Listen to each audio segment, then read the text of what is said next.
Hello po, ito po yung ating Calandio soil, ano. Ito po yung ating model. Ayan, complete set na po ito. Ayan po. Bali yung kanyang ano po ay ito po yung kanyang lagyan po ng langis. Ito po ay di tanggal-tanggal lang po ito. Ayan. Tapos ito po yung kanyang valve. Naka-tornilyo po ito dito. Mayroon po yung tornilyo na nakasama na. Tapos ito po yung kanyang valve.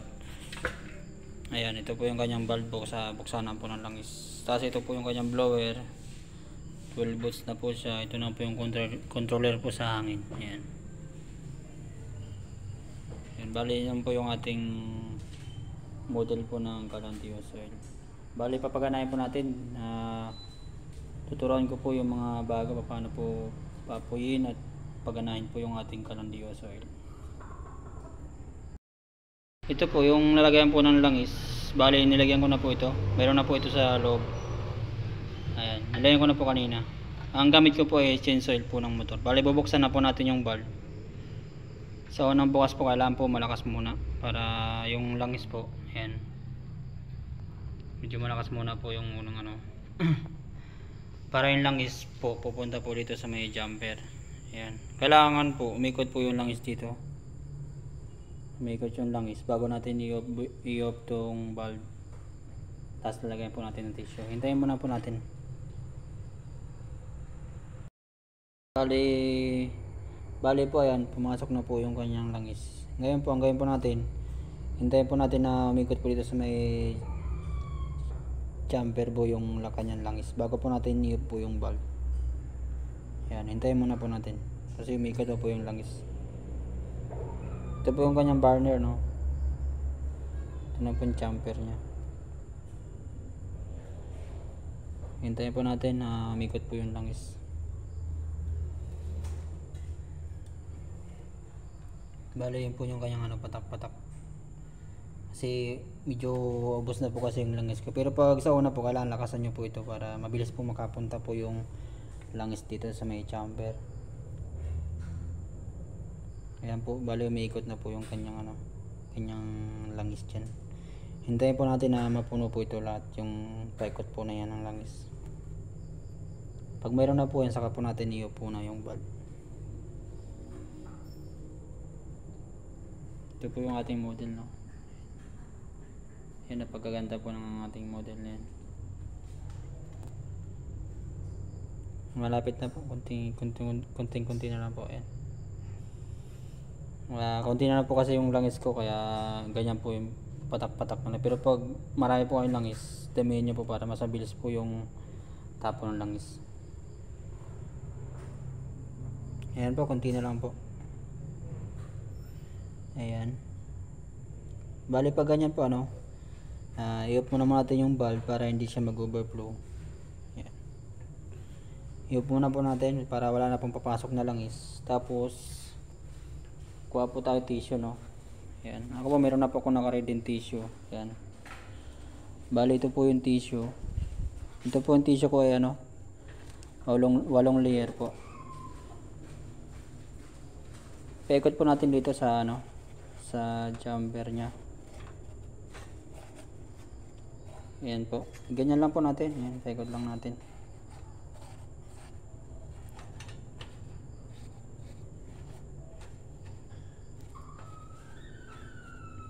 Tapos gumiyan po natin na paikot din po.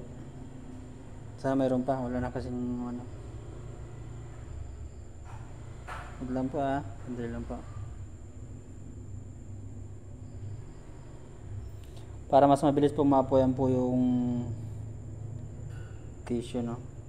Ayan. Bus na po kasi yung langis ko, kaya ano. Ayan po, ganyan po. Patakan po natin siya paikot. Basahin po natin yung tissue para apoy po agad yung tissue. Ayan po.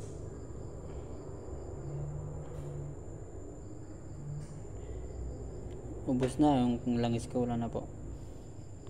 Ayan po, bali may basa na po yung tissue. Nabasa na po natin ang langis. Pero mas maganda po kung mababasa nyo pa po yan, mas marami-rami konti. Ito sa akin po kasi wala na po kasi. Ubos na yan. Tapos bili po kayo nitong fire gun, mas maganda po para pag sindi nyo po, hindi mapasok po yung kamay nyo. Ito po, ganito po, yung fire gun. Sindihan po natin, yan. Paikot po ano, yan, sindihan po natin paikot yung apoy, yung tissue pala, para mapoy po. Yan, di ba po, maapoy na. Pag ganyan po, hintayin po natin mga 10 seconds, 20 seconds. Bago po natin bubuksan tong blower, no, yung controller sa hangin para ano. Tapos pwede na rin po nating buksan po yung ano, yung valve. Pero patak-patak po ano, patak-patak na lang po, malakas lang po sa patak-patak para hindi po mag-overflow. Kasi mayroon po dito yung butas sa may ilalim. Ayan, para po sa overflow. Ayan. Pag ganyan po na umaapoy po siya, hintayin po natin mamaya konti.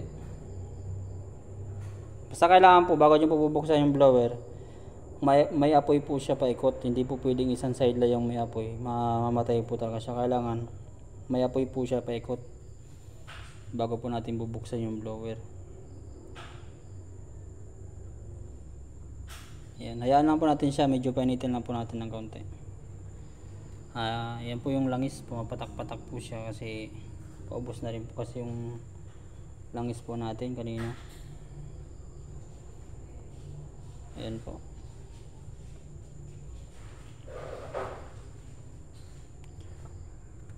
Hintayin po, painitin po natin ng bagya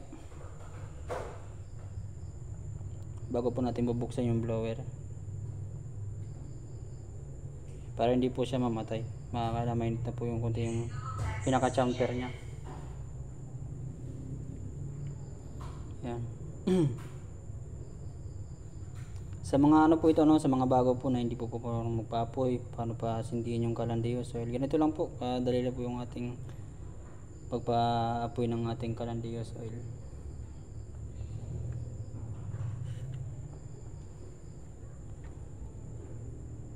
Ayan po, bali pwede na po natin buksan po yung ano, blower. Medyo mahina lang muna po. Ayan, pwede po natin dito sa controller, medyo mahina lang po ano, yung tama lang, mayroon po siyang hangin. Bubuksan ko na po yan, pinihit ko na po yung ating controller. Yan, medyo may hangin na po ito. Ayan, kaso wala na po tayong langis yata. Ayan, medyo mahina muna po, huwag nyo po muna lakasan kasi hindi pa po ganun kalakas yung apoy.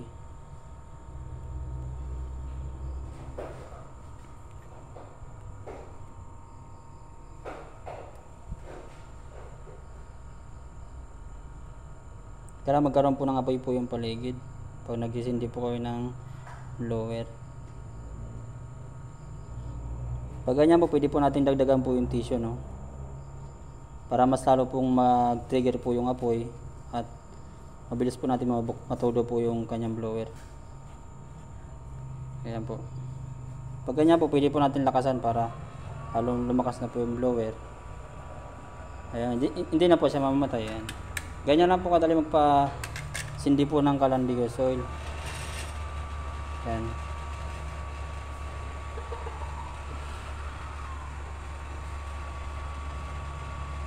Ayan, bali mag-aapoy na po yan.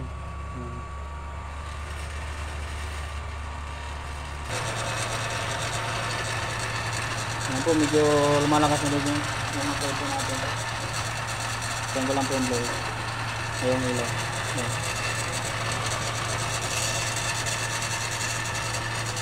Sa langis po wala na po kasi, pero patak-patak na lang po para gumaandar po para hindi mag-overflow.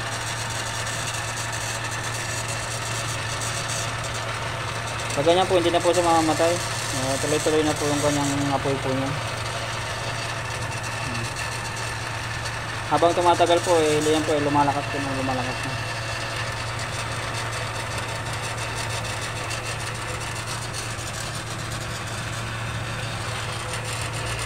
Ayan po, kung nakapansin nyo po.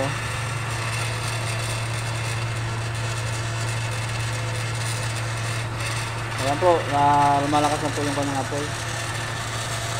Ayan.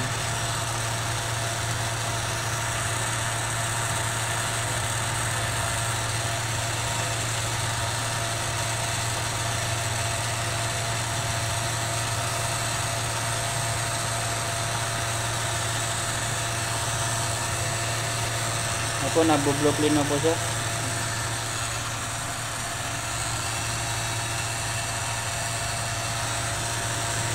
Ayan po. Ito nyo po yung kanyang apoy. Ayan na po yung kanyang apoy. Ayan. Napansin nyo po yan. Blue clean na blue clean po yan. Ayan po. Kaganda po ng kanyang apoy. Nahalo ko po kasi yung langis yun. Asol po.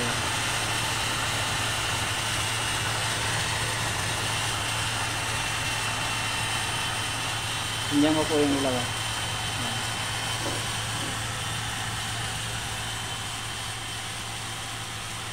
Ayan po yung ating kapoy naman po, para po pipitin pong pampalakas. Pwede nyo rin pong kung naman po. Ang ganda po ng kanyang apoy po.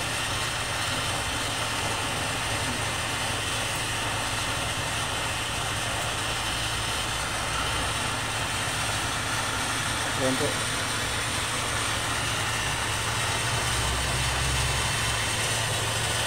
Sul po yung kanyang apoy. Complete set na po yan. Sa 2.5 po na complete set na po yan.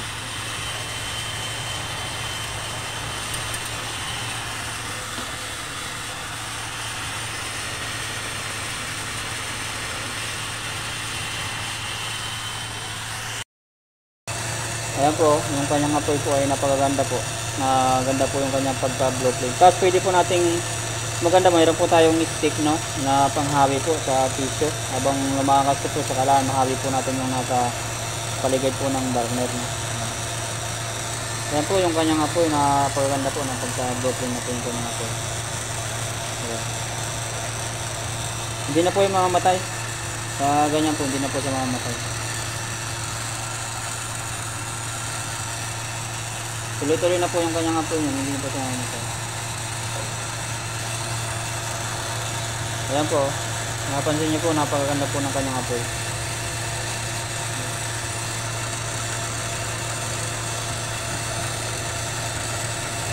Nahawi ko po kasi yung mga tissue, kaya ganun po.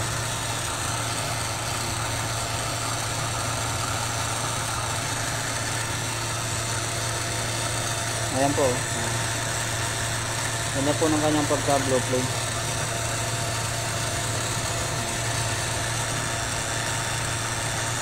Ayan po, hindi na po yung mamamatay. Tuloy-tuloy na po yan.